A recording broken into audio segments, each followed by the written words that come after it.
Hello and welcome to the Living Life Differently podcast. We are the Mahojos. I'm Amy. And I'm Ali, and we live in a static caravan on a farm in South Wales with our son Ollie and our dog Dizzy.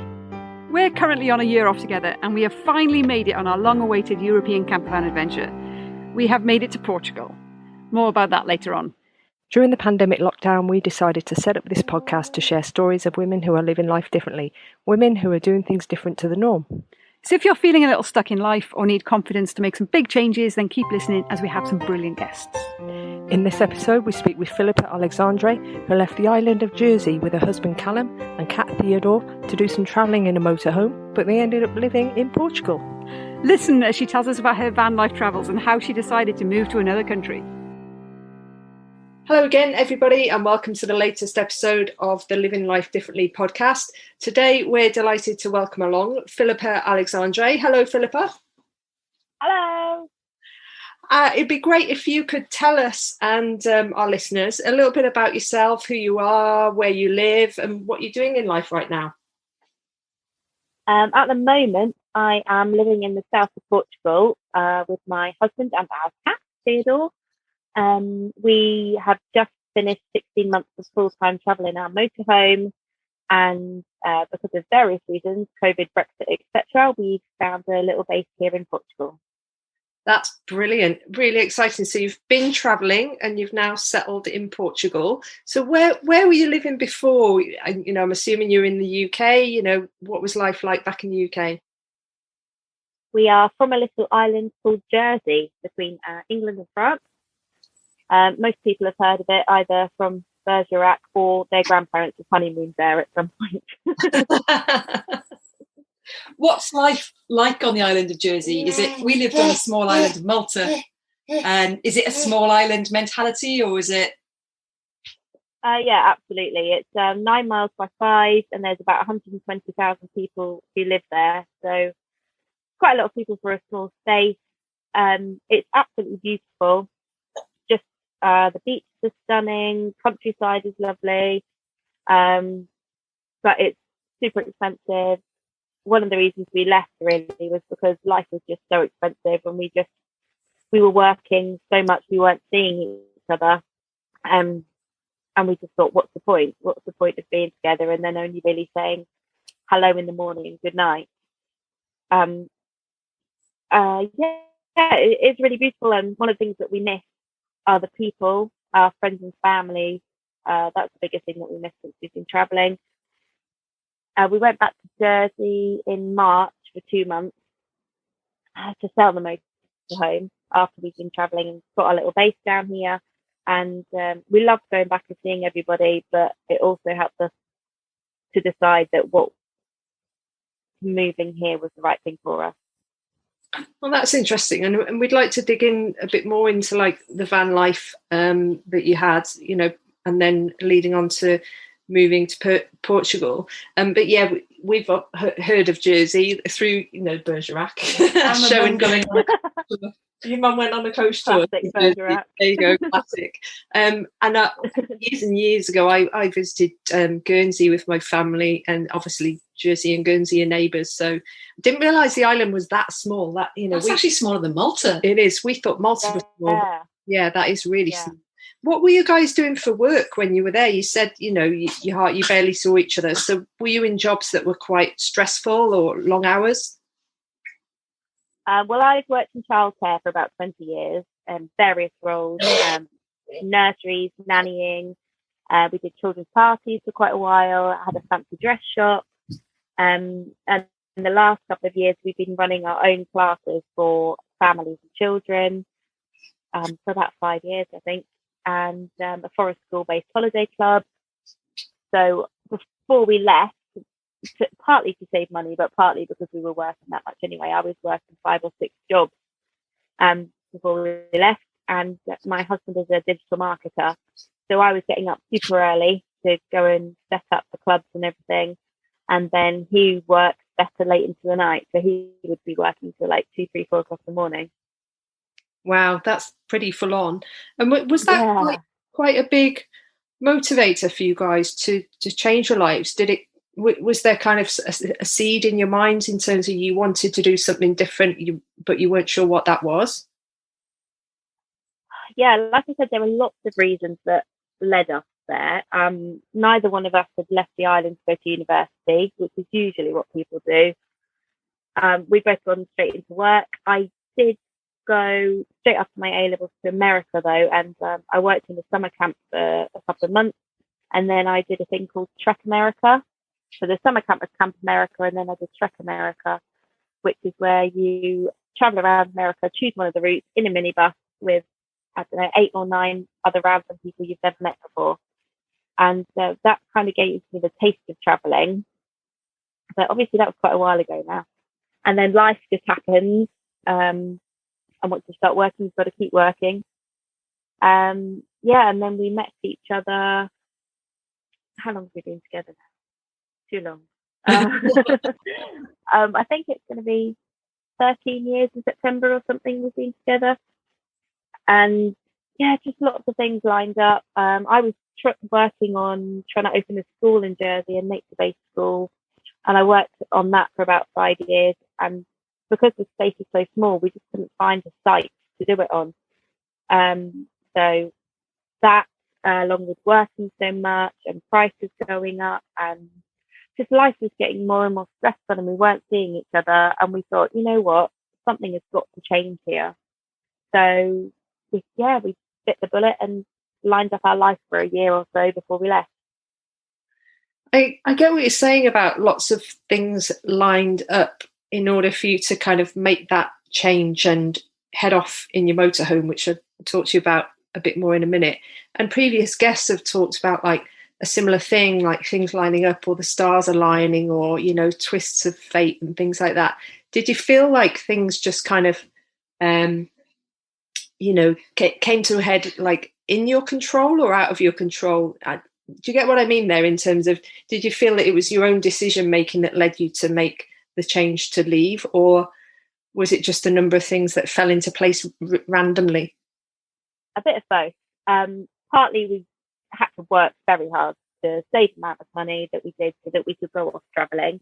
But also there are a few things holding us back. I was ill for a very long time with something called myasthenia gravis, and it makes your muscles weaker quicker. So, you know, like the day after you've been to the gym and you feel all floppy and everything hurts. Well, that's how I felt for about 10 years in my 20s. And then I finally saw a specialist, had an operation, and sorted that out, and kind of changed my lifestyle as well, you know, healthy eating and looking after myself more. And then just as I was getting better, my husband, Callum, he got ill, and he has a different autoimmune thing with his kidneys. And just before we left, it was the first time since we'd been together that neither of us had to regularly see a doctor. So that was one thing that ticked it off. It meant we could get health insurance, and it meant that we didn't have to come back from medication and doctors and things as well. And then, like the school, I just decided that maybe it just wasn't meant to be. You know, you can only try things a certain number of times, bashing your head against the wall. And then, just family and life and lots of other things just kind of lined up and went, right, go on, off you go. And then in terms of the decision to travel and get to the point where you decide to buy a motorhome, had you done much research on that? I know you said you'd been out in America and done a van trip out there with a bunch of people, but aside from that, had you had any experience of van life, or was it just something you wanted to do brand new together? Personally, we hadn't.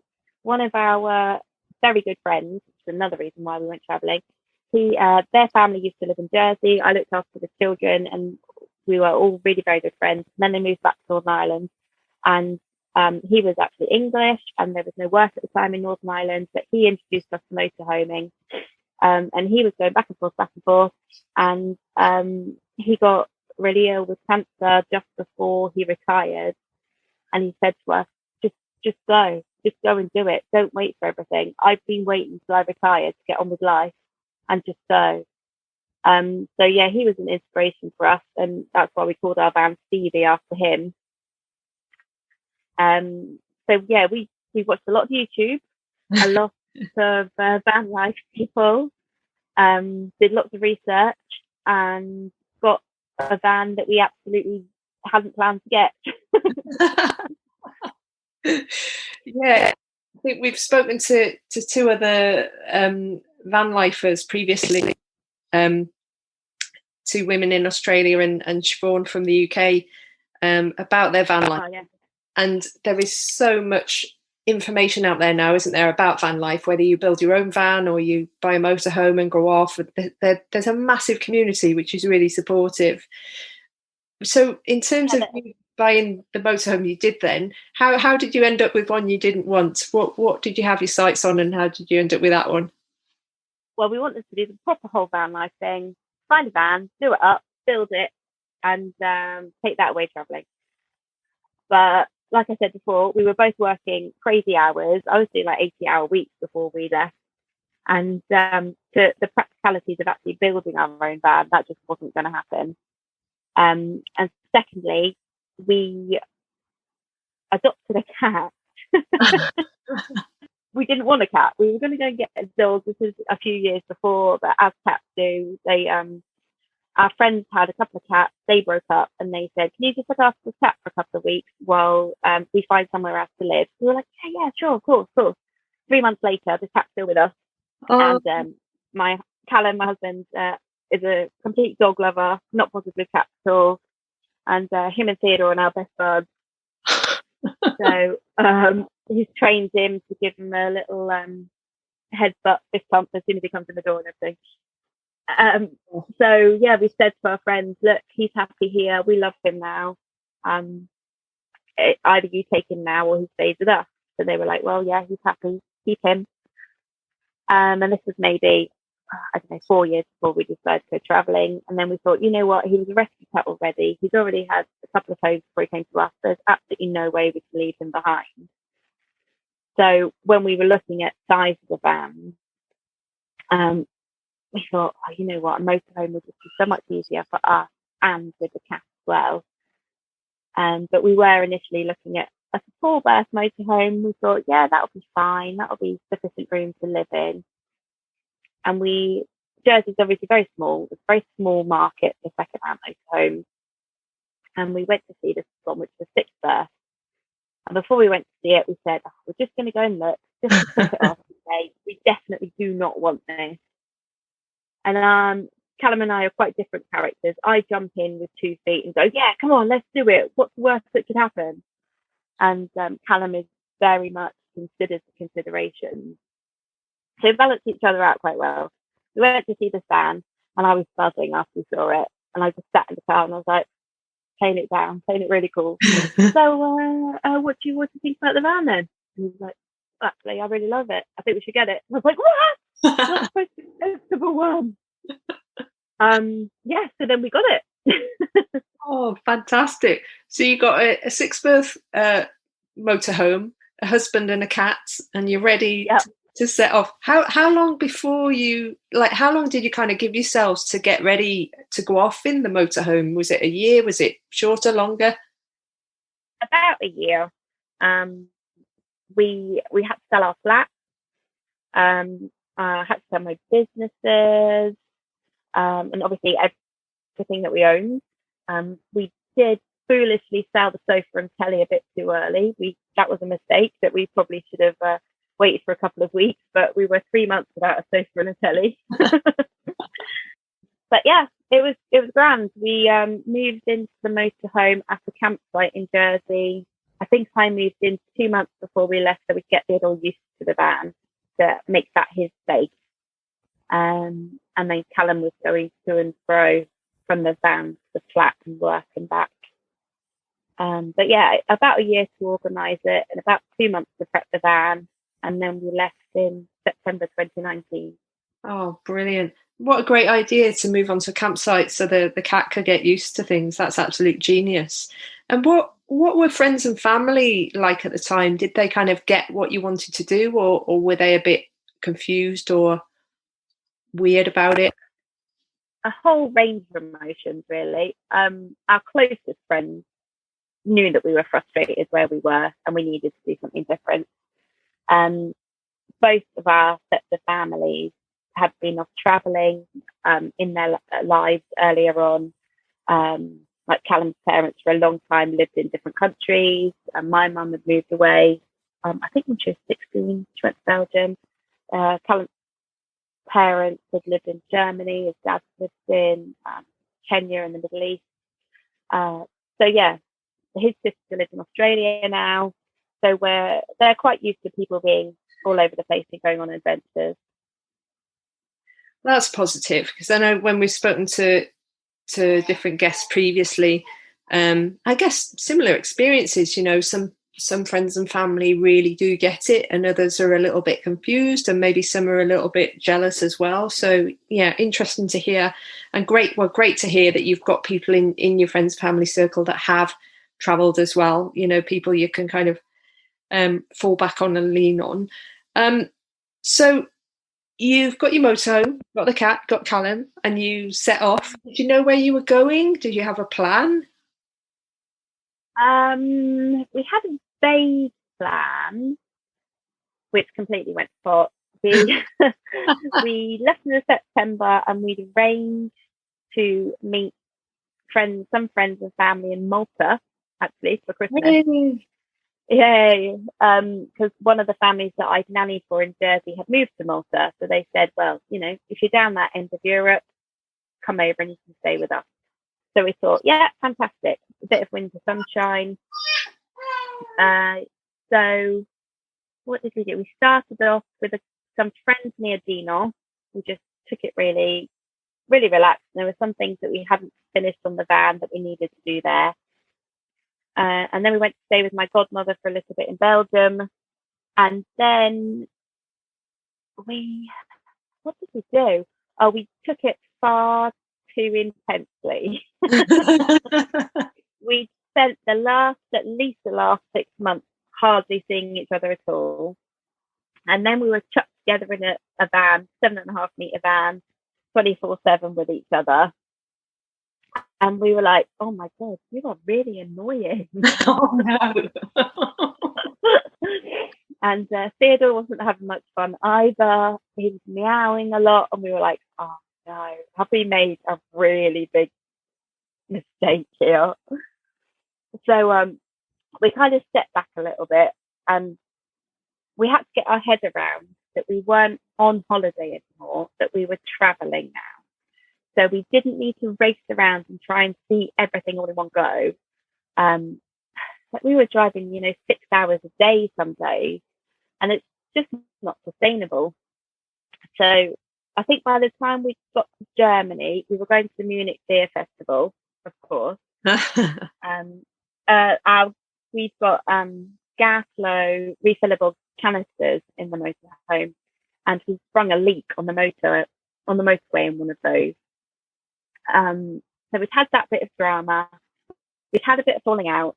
And then by the time we got to Munich Beer Festival, which was only maybe 2 weeks, 3 weeks into the trip, we were exhausted, we were ill, we were miserable. It was raining, the van had nearly blown up. And we were like, right, we need to do something about this. So we just decided to take it a bit more easy, drive maximum of 2 hours a day, and not move every day. Drive for a little bit, stay for a couple of days in one place, and then move on. And that worked much better. That's a really interesting insight into the first steps, I guess, into van life. And, hearing that you'd spent all this time not together, and then suddenly you're together, squished in a van, and you're traveling hours and hours, totally get that. And also interesting to hear that you kind of press pause a bit so that you can actually enjoy yourselves and slow down. So did you find that things changed then after that? Did your whole approach to your journey change, and did you get more enjoyment from it then? Absolutely. All of us did. The two of us and Theodore, because we could stop in a place, and we were a bit nervous about taking him and whether we could let him out. And we started letting him out on the lead with a harness, and we hated that. But as we started to relax, he started to relax. And then we found if we stay in a place for a couple of days, then we get used to it. He gets used to it. We brought bean bags with us, which took up a ridiculous amount of space, but were one of the best things we took with us. We didn't have to set up chairs or anything. We could just chuck them outside whenever we stopped. And we would go and sit down, and then Theodore would just come outside, have a little sniff around, lay on the beanbag and stay with us, not wander off. So it worked out much better when we were more relaxed. Oh, bless little Theodore. Where did you travel off to then after Germany? Did you have another plan then? As your mindset changed with slowing down a bit, did you then change your travel plans for where you wanted to go? We kind of had a vague idea. We just knew that we needed to be in Malta for Christmas, or just before Christmas. So we just kind of meandered down through Austria, Slovenia, Croatia, and then Bosnia, Albania, Montenegro, and then into Greece. Oh, lovely. And what part of Malta were you visiting? All over. I can't even remember what the places are called apart from Valletta. What did we do? We left Greece, I think, about on the 20th of December, something similar. And then we had to take a ferry from Greece to Italy and then drive from one side of Italy to the other. And then we got another ferry from the west side of Italy down to Malta. And it was that wonderful time of the year where it was gale force winds and thunderstorms. Oh. So it took us, I think, 26 hours to get to Malta in the end. And then we rented an Airbnb place. I can't even remember what the name of the area was, but we'd rented an Airbnb place, and it was one of the traditional kind of sandstone houses. Absolutely beautiful. And Callum's parents and his sister had come to stay with us for that week. And then they left, and we hired a different place, a more modern place with a pool and everything, proper luxury. And we had about 12 friends come to stay with us with their kids and everything for New Year. And that was just the best week. Exactly what we needed after 3 months on the road, just to see the people that we love. And then it was gale force winds and storms again. And it was that time when Barcelona was taking a battering in the January. Oh, yeah. So our ferry from Italy to Spain had been delayed a week. But thankfully, our friends that lived in Malta, they were moving flats. So we were able to stay in their flat for a week. It all worked out brilliantly in the end. Oh, that sounds like a great time to stay in Malta, and sounds like it was a good time for you to kind of just chill out a little bit and relax after that time on the road. In terms of that first part of life on the road, was that your biggest challenge, or did you face other bigger challenges as you went along? I think that was the biggest challenge for us personally with our relationship. We had a couple of issues with the van, just with the gas again. In Croatia, we had to seek out this gas engineer in Croatia because it was doing funny things. And he said, "Oh, yes, Croatia has bad gas." So we were like, "All right." He said, "Don't fill up there anymore. Make sure you fill up at these places." We were like, "Okay, fine." Everything else kind of went, like staying in Malta for an extra week. We did get broken into when we were near Barcelona. That was definitely one of the hardest times. Where do I start this story? Okay, so we'd met some people who were from Argentina when we were in Greece. And pre-COVID, when you could do this kind of thing, you just kind of chat to people that you just met, go over, have a couple of beers, say, "Hey, where are you from? Where have you been? Where are you going?" Swap stories and things like that. And anyway, we got on really well. Connie and Ari, and they were trying to get their residency in Spain. So they said, "When you come over to Spain, look us up, come and meet us." So we said, "Okay, yeah, cool." So when we got to Spain, we were only going to spend 2 days with them before we headed down the east coast. And they said, "But we're going to Andorra this weekend. Do you want to come?" And by this time, we decided to create a rule where we just said yes to to every opportunity. So we said, yeah, okay, cool. Let's go to Andorra for the weekend. And they have a dog with them as well. So they booked a pet-friendly hotel. So Theodore was chuffed with that. He could come in the hotel with us. We went up to Andorra. We went on a snow toboggan down the mountains. It was really cool. Then we came back down to just below Barcelona and we said, okay, we really need to go now. And they said, no, but we have a fiesta this weekend. You have to come. Oh. So we're like, well, our rule is to say yes to everything. So we're like, okay, cool. We'll go to the fiesta. And it was, so these Argentinians speaking Argentinian Spanish speaking Spanish, and then Catalonians speaking Catalonian Spanish. And then us trying to piece it all together at the barbecue where people are drinking. I think there was about 15 of us, something like that. That was one of the best nights I've ever had. And then we said, okay, we have to go now. We really have to go now. Thank you so much for all this hospitality. And we stopped at the supermarket just to do our laundry before we went.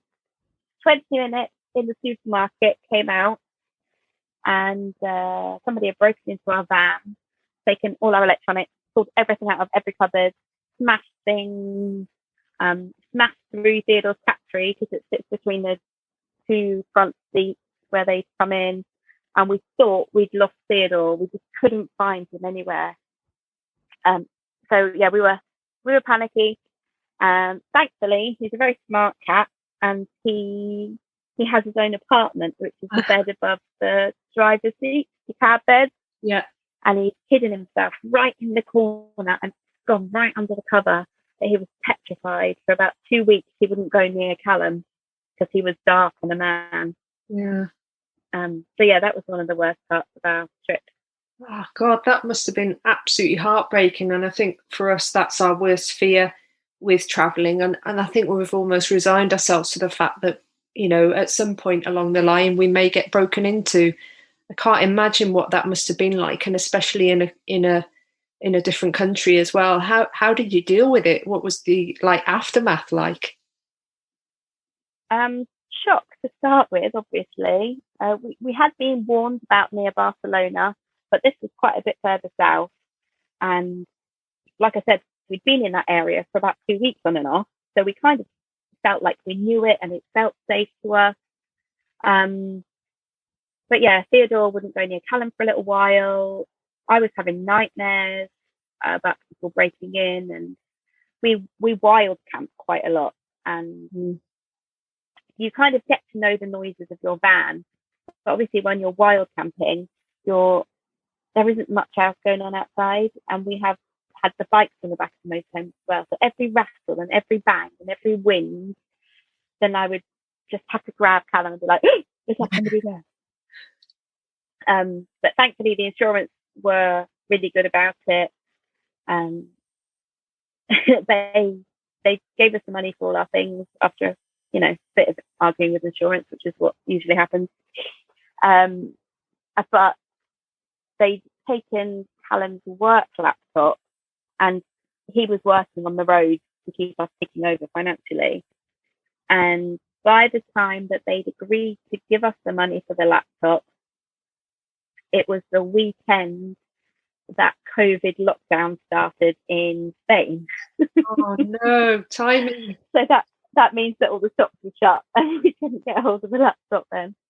Oh, crikey. What a disaster. I was going to ask about life on the road and, finances, because I guess with a long trip like yours, I was going to ask about how you fund your travel. So you said Callum was working online and I guess you'd sold everything as well. Is that how you kind of financed your trip? Yeah, we saved enough for about a year. And then we got to about 10 months and we were like, you know what, actually, we're having a really good time. We don't want to go back. And thankfully, Callum, like I said, works as a digital marketer. So he can work online. So it just meant kind of finding places that had good enough signals to work and working our days around. All right, maybe you've got like a big dog run at the moment, so we won't go adventuring for maybe 2 days. and then we'll go and swim in some waterfalls or something. Mm-hmm. So it was definitely a much better work-life balance than we'd had back in Jersey. Oh, that's brilliant. Finding the balance like that, I bet that was a bit of a game changer, really. And in terms of when you bought the motorhome originally then and planned to travel, did you always intend to go back, or was it a case of, well, we'll see what happens? It was always on the cards. I think Callum was probably more leaning towards going back. And then just the longer we were away, the longer it just didn't make sense anymore. Firstly, to get back on the property ladder would just have been impossible. And then, just the freedom and enjoying having that time together as well. It all contributed to us just wanting to carry on the adventure. So, as you carried on with your travels, were there any particular highlights that you can share with us in terms of things that really blew your mind about, I don't know, any places you went to or people you met? Oh my goodness, so many. You could have a whole podcast just about that, I think. But like you were saying before, the van life and motorhome community are just incredible people, like online, social media wise. For the first lockdown in Spain, we ended up near a lake, and we thought, we've got enough supplies and water and everything for 2 weeks. How long can this possibly go on for? Wrong. So by the time we finished our 2 weeks, and obviously lockdown and everything was carrying on, so we got back in touch with our Spanish friends that we'd been in touch with further up north, and they started up this WhatsApp group for people who had vans or people who were living in vans, and then people who had spaces. And it had lists of, if you need water and electricity, you can go to this place. If you just need a safe place to park, you can go to this place. And it was just incredible that we'd been included in that. And we'd only met these people, a couple of weeks before. Like I said, we met the Argentinians, Connie and Ari, in Greece. We also met Frankie and John, who were from England when we were in Greece, and spent a couple of weeks with them. And the other people in Spain, Jose and Christina from Cactus Garage. Everybody was just incredible people. Since then, we met other people that we spent the last Christmas and New Year in Portugal, and they came down to see us, other motorhomers, Susie and David. Just amazing people. When you just meet people, then you think, oh yeah, we're going to get on. And we've just found that over and over again. Oh, that's brilliant. Great to hear that you had that support from the van life community when you needed it most. And I guess that, we heard a bit from Siobhan in a previous episode about her experience of van life and being kind of stuck in no man's land, really, not being able to go home because you haven't got a home anymore. But then, finding a local community to be with and to get support from. So I think the pandemic caught a lot of us out, didn't it? And we felt the same a little bit in terms of the first lockdown happened, and then we kind of came out of it, didn't we? And I guess that's what would have happened where you were in Europe as well. But then we went back into it again. So did you have a similar experience then in the next lockdown? Yeah, so we had 2 weeks by the lake there in Spain, and then we had about 7 weeks up in the mountains near Granada with a guy called Jose, who was also incredibly helpful to us. And then we went and stayed with our friends again in Dinan, I think for about 4 or 5 weeks. And then things opened up within France. And because we were already in France, we spent a week touring around France, which was actually fantastic.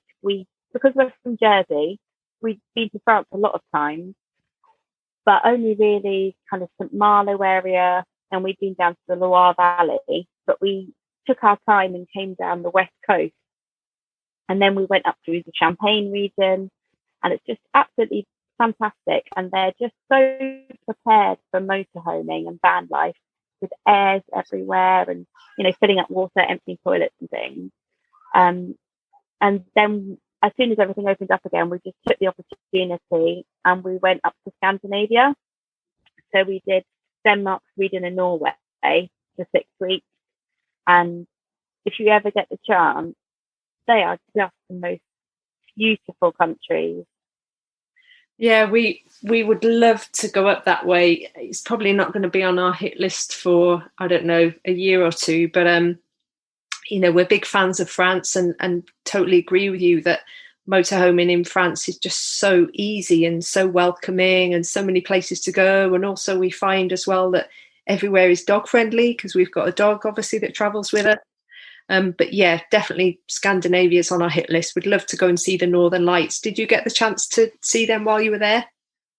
No, we didn't get up that far, but we did see numerous waterfalls and mountains and forests and moose. Oh, wow. Actual live moose. Yeah, it was incredible. Oh, fantastic. So you're, you know, by this time, it sounds like you've ticked off quite a few countries throughout Europe. And so let's get into kind of how you've ended up living in Portugal. How has that come about? I always had in my head that I want to go to Portugal or to live in Portugal. I've never been to Portugal before. Callum has never been to Portugal before. But for some reason, there was just this calling, and I just thought, I need to be in Portugal. In Jersey, we have quite a large Madeiran and Portuguese community. So we've grown up with quite a lot of Madeirans and Portuguese, and we love their cuisine, especially. But they're just the people that we know are just the most friendliest, helpful, welcoming people. And just something about it, I don't know, we were drawn to Portugal. So before the first lockdown in Spain, we'd met this English couple called John and Kate, and they were supposedly only coming out in their van for 3 months. We pulled up at the beach, they were parked next to us, we got chatting, and it was another one of those immediate friendships. So we hung out with them for, I think, 2 or 3 days, and then we had to go and see somebody else. So we were going to meet them, I think, a week or two later. So we went our separate ways, and we said, okay, I'll see you in about a week. And then that lockdown hit. They raced on through to Portugal and got in, I think, the day of or the day before the borders closed. And we got stuck in Spain. So we were messaging each other the whole time, video calling, saying, hey, where are you? Where did you get to? How are you doing? All that kind of thing. And then for the next 6 months, we continued to do the same, messaging, chatting. Then when we went up to Scandinavia, they'd come up to Holland to see some friends, and we just missed each other. We'd gone off into Denmark just before they got up there, and then they couldn't get into Denmark. So they came back down to Portugal, and we said, guys, we're finally going to be able to see you. This was October 2020, I think, and we met them in February or March 2020. So we said, yeah, we're going to finally be able to meet up with you again. We were coming down to Portugal, really enjoying ourselves in the north of Portugal. Then it got to around Halloween, and they have like Day of the Dead celebrations, and the government had called a mini lockdown. So they said, right, we don't know if this lockdown is going to be longer. We're down in southern Portugal, and we know that this motorhome site did not close the last lockdown. So if you need somewhere safe to be, come down near us. They might lock you in the campsite, but they won't kick you off. So we were like, okay, excellent. That sounds like a plan. So we drove down, I think in 2 or 3 days, missed a whole load of the middle of Portugal that we really need to go back and see, and ended up on this site. And then they said, right, okay, so they've only done this short lockdown, so you're allowed to mingle again. Come and see our site and have a swim in the swimming pool. Like, yeah, okay, that's an offer you can't turn down, isn't it? So we went there, and they bought a static on this site. So when we were talking about Portugal, we said we do not want to be in the Algarve. It's going to be too hot for us in the summer. We do not want to be on a site. We do not want to be in a static. And we absolutely do not want to be on a site with expats. There's a static for sale on this site the day that we walked in, and they hardly ever come up for sale. So we put in an offer, and a bit of toing and froing. We bought number 30 on the week that Callum turned 30. Oh my days, there's a little pattern here, isn't there? It's like that's that universe again. We do not want a 6-berth motorhome. We're only going to go and look at it. We'll just sit in it. We're not going to buy it. That's it. And yeah, there's definitely a pattern. Oh, fantastic. So now you live in a static caravan in the Algarve with a bunch of expats, but the time of your life, aren't you? Yep. And it is way too hot, and it's only June. Oh, but we love it. We absolutely love it here. What's the temperature like at the moment? 30-something degrees. Crikey. I think it's maybe a degree or two cooler today. But yeah, last week we were all kind of. There was one day where we just laid on the bed, us two and Theodore, and we just had the fan on. And that was it. That's all we're doing today. That sounds like our memories of Malta in the summer, where the heat was just so extreme you just couldn't do anything. I mean, the decision then to obviously buy a home basically in another country that you've never visited before, never been to before, was it a snap decision, or was there any thought around it much, or was it literally a sod it, let's live life and just do it? A bit of all of that. We decided by then that we definitely didn't want to go back to Jersey. This was December 2020, so Brexit was being brought in the next month. So we kind of had to make a decision in that time. Are we going to go back, possibly go back to Jersey, earn a bit more money, and then come out when we can? Are we going to have to juggle this 90 days in, 90 days out business? Yeah. Because Jersey gets dragged in with it. Or do we find somewhere in Europe to call home, get our residency, and not have to worry about any of that, but kind of restart our lives somewhere else? And that's what we decided to do. Yeah, and I mean they're big decisions, aren't they? In terms of, do you travel all the way back and almost start again in Jersey, but you're in a familiar place, or do you stick around in this brand new country and make a new life? So what were those conversations like? Were they, I guess you and Callum were on the same page, or was it quite an easy decision? I think we've kind of been talking about it as we went along. Yeah.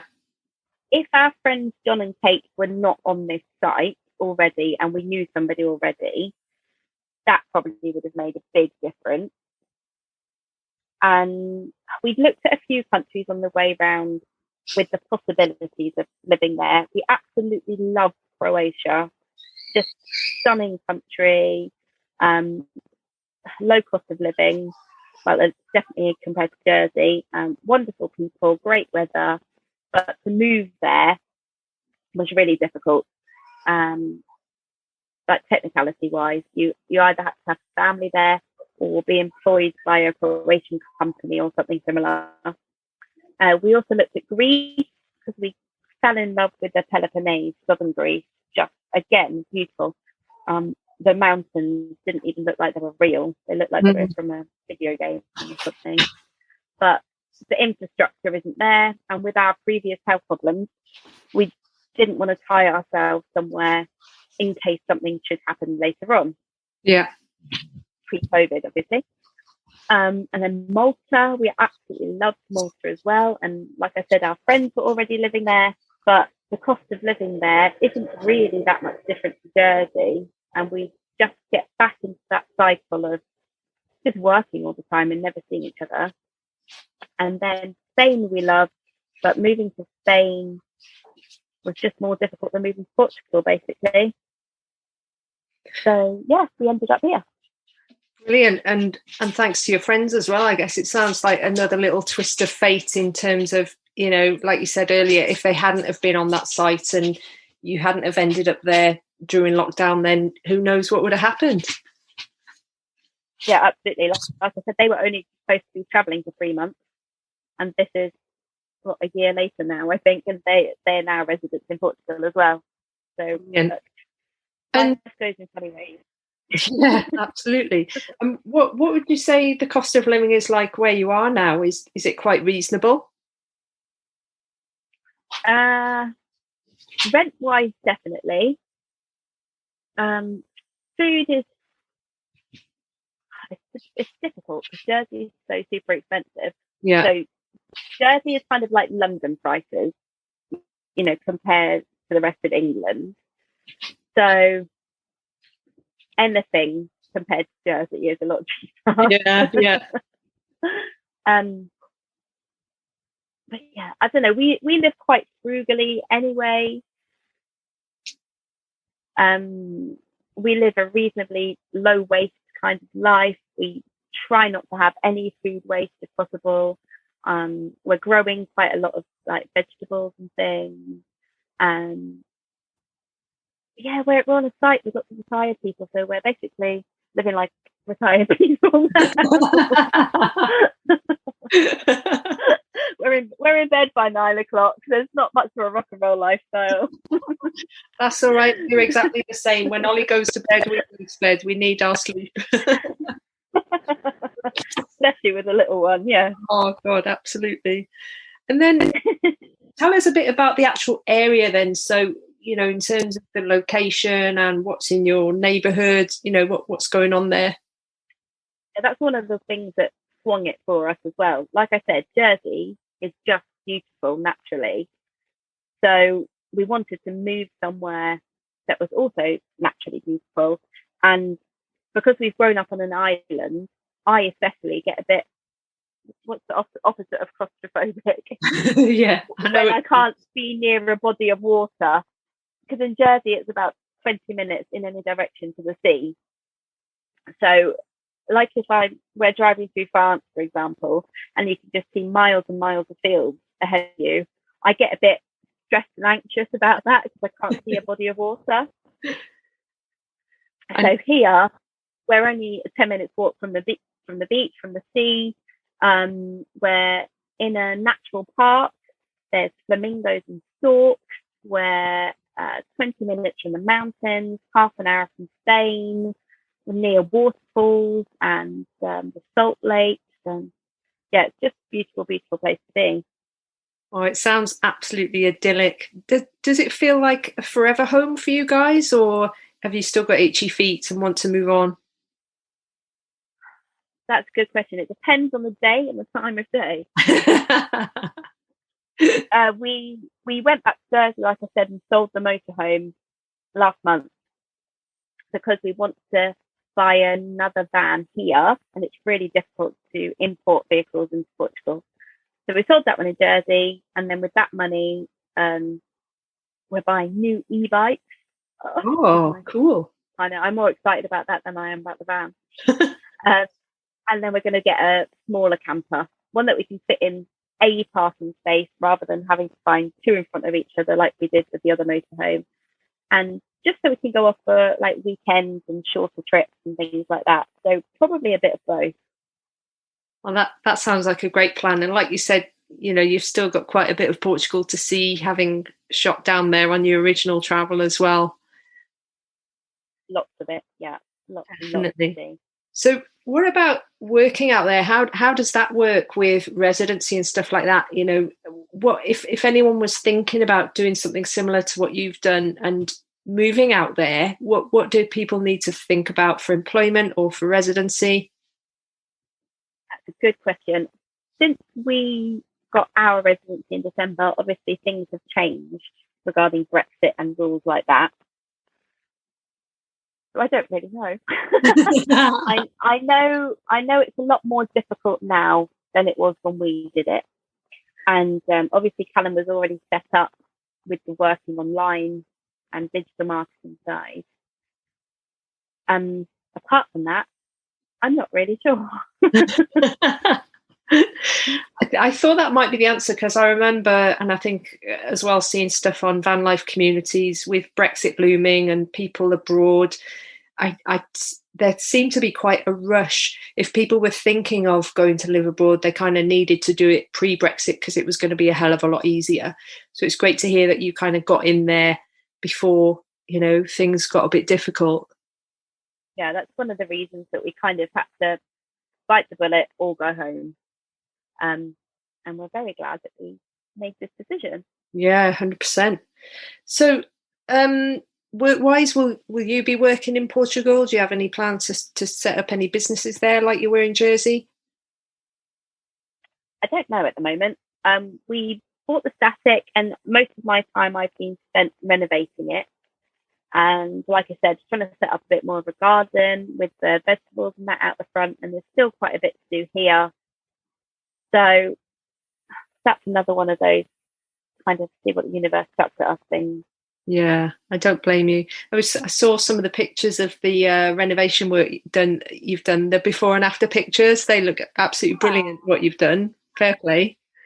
Yeah, it's been a labour of love from are you living in a static at the moment? We are, yeah. We've been in it since August, but yeah, obviously in a slightly different climate to what you're in now. So we didn't think we'd be in it over the winter because obviously we thought we'd be off travelling.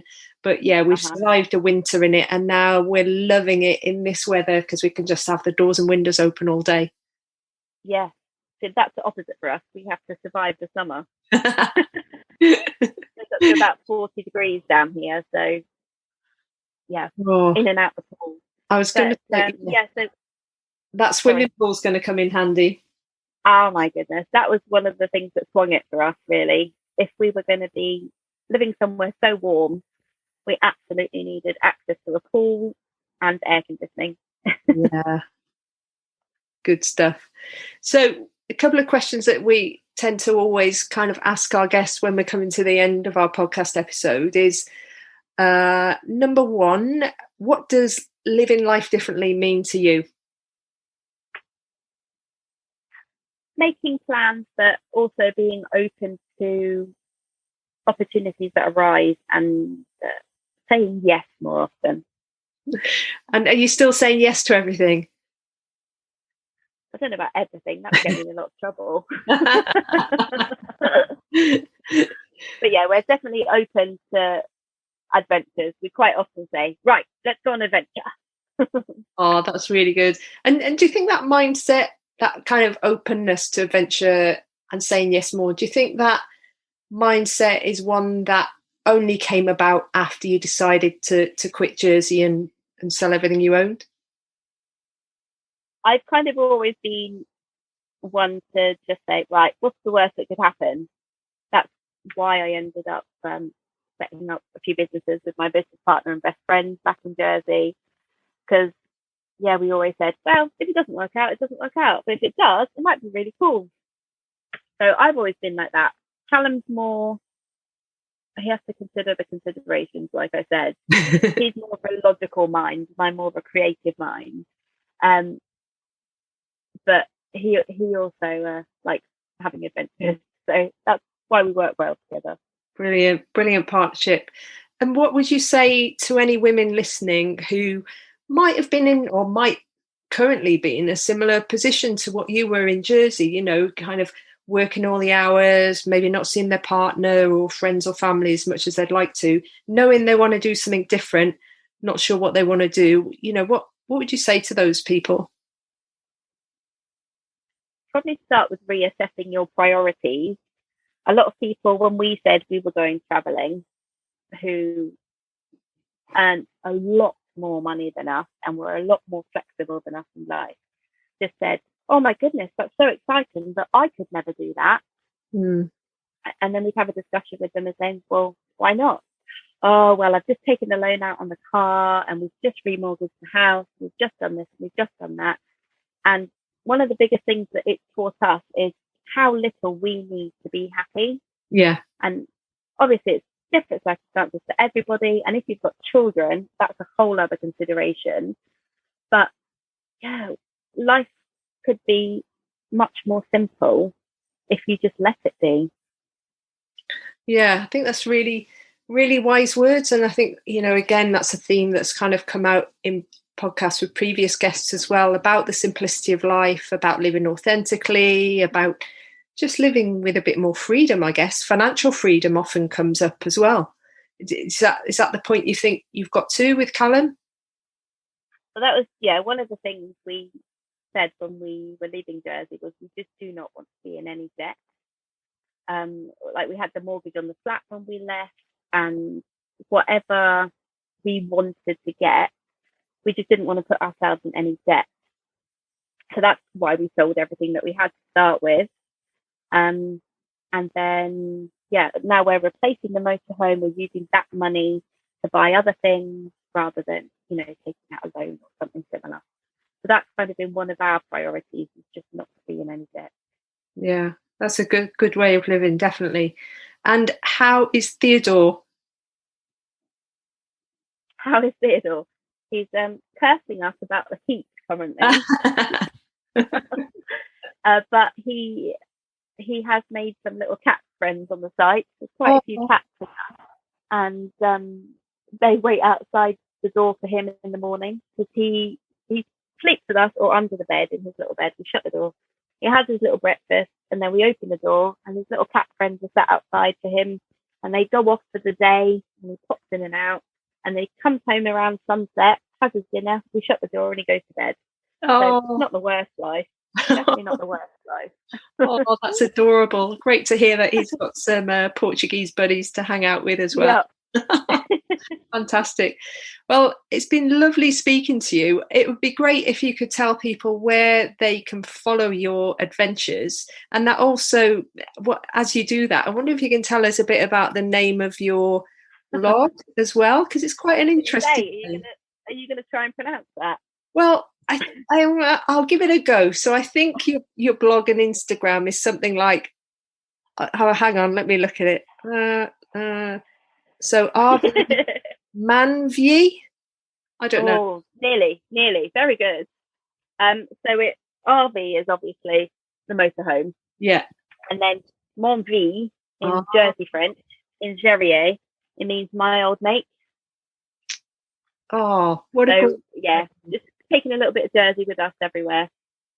Fantastic. So your blog is rvmonvie.com. That's the one. MANVYI. Brilliant. We'll share that. And have you also got social links as well, Instagram, etc.? Instagram and Facebook. I still don't know what Twitter's all about.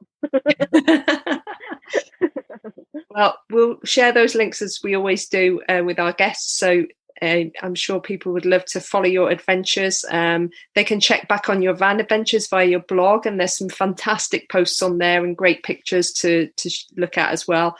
And also to check out your new life in Portugal, which is really exciting. Hopefully we get to meet you guys one day. Yes, that would be fantastic, because your sister's not that far away from us. Your sister, or? Yeah, so my sister, she's in central Portugal, not far from Coimbra. So she's kind of probably about 4 hours north of you guys. Yeah, 4 or 5 hours, I think, yeah. Yeah, it makes you realise how big a country Portugal is when you kind of start to think about those distances. But I don't think we'll get down to southern Portugal on our trip, which we've got coming up fairly soon, but hopefully in 2022. Is that what next year is? Yeah, hopefully we'll do a longer trip and we'll be able to explore a bit more of Portugal and maybe bump into you guys. Fantastic. Well, hopefully we'll have a new Portuguese van in about a month once we've decided what we want to get. Woohoo, that'll be exciting. So for now, what I'd love to say is, Phillipa, thank you so much for joining us on this podcast. We're delighted to have you along. And it's also great to hear that you're a listener of ours as well. So it's a double whammy for us. Thanks so much for your time today. Thank you too. And thank you for the podcast. I love listening to it. No worries at all. Thank you.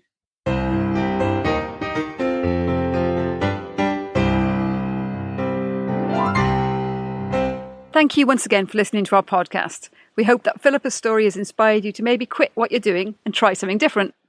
Again, I'm super inspired by Phillipa's story, and I know I say that in every episode, but it's so true.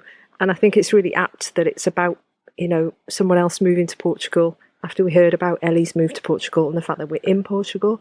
And I loved the mixture of van life and how through twists of fate they ended up living somewhere completely different that they hadn't even thought about. What about you?